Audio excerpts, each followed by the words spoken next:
ಸುಡುವ ಬಿಸಿಲಿನಲ್ಲಿ ಎಳನೀರು ಈಗ ಫುಲ್ ಕಾಸ್ಟ್ಲಿ. ಒಂದು ಕುಡಿಯೋಕು 100 ಯೋಚನೆ. ಫೆಬ್ರವರಿಯಲ್ಲೇ ಬೆಂಗಳೂರಿನಲ್ಲಿ ಬಿಸಿಲು 33 ಡಿಗ್ರಿ ದಾಟಿದ್ದು ಜನರು ಬಾಯಾರಿಕೆ ತಣಿಸಿಕೊಳ್ಳಲು ಎಳನೀರು ಹಾಗೂ ಕಲ್ಲಂಗಡಿ ಮೊರೆ ಹೋಗುತ್ತಿದ್ದಾರೆ. ಹಿಂದೆ 40 ರಿಂದ 50 ರೂಪಾಯಿಗೆ ಸಿಗುತ್ತಿದ್ದ ಒಂದು ಎಳನೀರಿನ ಬೆಲೆ ಈಗ ಮಾರುಕಟ್ಟೆಯಲ್ಲಿ ಬರೋಬ್ಬರಿ 70 ರಿಂದ 80 ರೂಪಾಯಿಗೆ ಜಿಗಿದಿದೆ. ಹವಾಮಾನ ವೈಪರೀತ್ಯ ಹಾಗೂ ಇಳುವರಿ ಕುಂಠಿತವಾಗಿರುವುದರಿಂದ ಬೇಸಿಗೆ ಆರಂಭದಲ್ಲೇ ಎಳನೀರಿನ ಬೆಲೆ ಗ್ರಾಹಕರ ಜೇಬಿಗೆ ಕತ್ತರಿ ಹಾಕುತ್ತಿದೆ.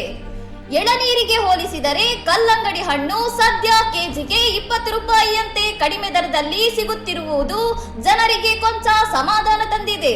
ಸದ್ಯಕ್ಕೆ ಬೆಲೆ ಹೀಗಿದ್ದರೆ ಮುಂದಿನ ಏಪ್ರಿಲ್ ಮತ್ತು ಮೇ ತಿಂಗಳಲ್ಲಿ ಬೆಲೆ ಇನ್ನಷ್ಟು ಏರಿಕೆಯಾಗುವ ಆತಂಕ ಜನಸಾಮಾನ್ಯರನ್ನು ಕಾಡುತ್ತಿದೆ. ಇನ್ನಷ್ಟು ಸುದ್ದಿಗಳಿಗಾಗಿ ನೋಡ್ತಾ ಇರಿ ಸೌರಂ ಟಿವಿ.